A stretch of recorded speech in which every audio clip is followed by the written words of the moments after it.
Madam, మీరు ఎలా ఇంత ఇంత మంచి స్టేజ్‌కొచ్చారు?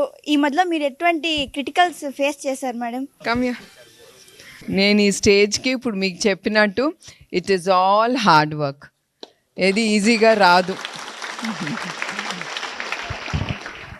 It is all hard work. చాలా కష్టపడాలి ఈ స్టేజ్కి రావాలంటే. నేను ఎప్పుడు చంద్రబాబు నాయుడు గారి గురించి ఆలోచించలేదు. ఒక ఉమెన్గా నా కోసం నేను ఆలోచించుకున్నాను. నేను కష్టపడాలి, నేను పైకి రావాలి, నేను ఒక పేరు తెచ్చుకోవాలి. ఒక కంపెనీ నడుపుతున్నాను, నడిపేటప్పుడు అది నా బాధ్యత, దాన్ని సరిగ్గా నడపటానికి. The leader is very very important. ఎక్కడైనా కూడా ఒక నాయకుడు అనేది చాలా ఇంపార్టెంట్. సో రేపు నువ్వు కూడా ఎక్కడున్నా కూడా నువ్వు డిసిప్లిన్గా ఉండాలి, నువ్వు కష్టపడాలి. అయితే ఇది ఈజీగా రాదు జీవితంలో.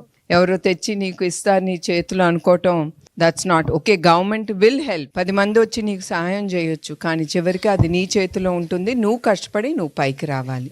Okay, that's the only thing you have to learn.